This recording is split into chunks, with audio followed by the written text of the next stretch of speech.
At first glance, it looks like something out of a post-apocalyptic movie, a massive steel giant, frozen in time. The once glossy paint has peeled away, revealing streaks of orange and brown corrosion. Rust drips like tears down its sides.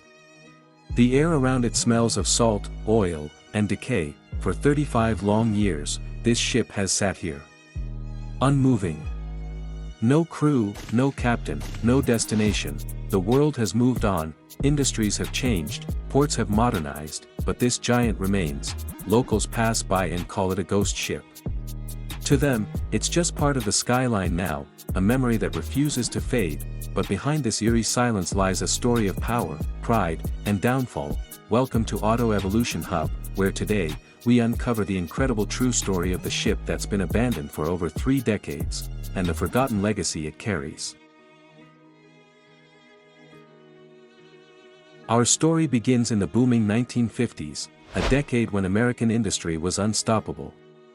The Great Lakes were alive with ships carrying iron, coal, and grain. Shipyards were overflowing with workers, welders, engineers, and craftsmen shaping steel into giants. This ship was one of those giants, a masterpiece built for endurance, power, and pride. It was constructed using over 10,000 tons of steel and equipped with engines capable of moving millions of pounds of cargo across the largest freshwater system on Earth. She was launched with fanfare. Crowds lined the harbor, waving flags, cheering as she touched the water for the first time. Her name echoed across the docks. She was the pride of a nation that believed anything was possible. To the men who built her, she wasn't just a ship. She was proof that America's industrial heart still beat strong. For decades, this ship was a lifeline. She carried ore from Duluth to Detroit, coal from Ohio to Ontario, and grain to the world. The crew on board became her family, men who knew every sound of her engines, every creak of her steel. Life on the Great Lakes was brutal. Summers were short, winters were deadly, and storms could rise from calm waters in seconds. There were nights when 30-foot waves slammed against her bow, and every man aboard held his breath, praying she wouldn't split in two, but she always survived. She earned a reputation, dependable, unbreakable, a steel warrior that never surrendered to the weather. The men who sailed her spoke of her with pride. They called her home. But no empire lasts forever. By the 1980s, the tides of progress had shifted. Automation, cheaper imports, and new shipping routes began to change the industry. The massive freighters of the Great Lakes, once essential, became too large, too costly, too old. This ship's engines, once state-of-the-art, were now outdated and expensive to maintain. Her fuel consumption soared while profits sank. On a cold autumn morning, she made what no one knew would be her final voyage, docking at a grain elevator for the last time. The engines were shut off. The logbook was signed. The crew disembarked, expecting to return one day. But that day never came. For the next 35 years, time became her captain. Seasons came and went. The ship stayed. In summer, sunlight glared off her steel plates. In winter, ice locked her in place. Rainwater filled her cargo holds, freezing and thawing, tearing her apart from within. Inside, the control room looks like a museum of another world.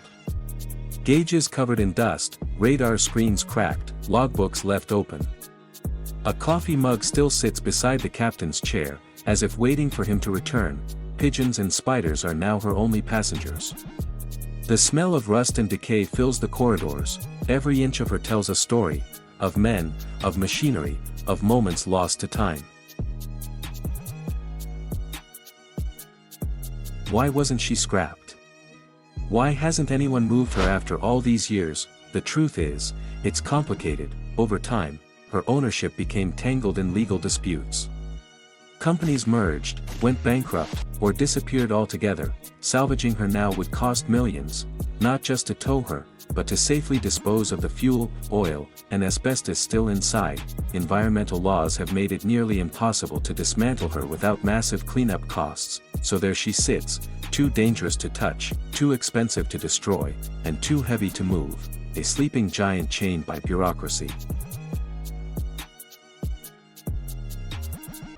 In recent years, a new generation has discovered her, urban explorers, photographers, and history lovers drawn to her eerie beauty.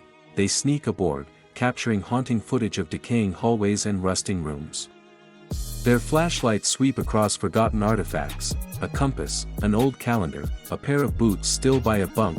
To them, this isn't just a ship, it's a time machine. A glimpse into the past, untouched by the modern world, but for locals, it's more than nostalgia. It's identity. The ship is part of the town's story, a landmark of both pride and loss. Today, the ship remains still, the water around it calm, the air heavy with memories. The world has changed completely since the day she last sailed. The industries she served are gone. The docks once filled with noise and life are silent, yet somehow, she endures.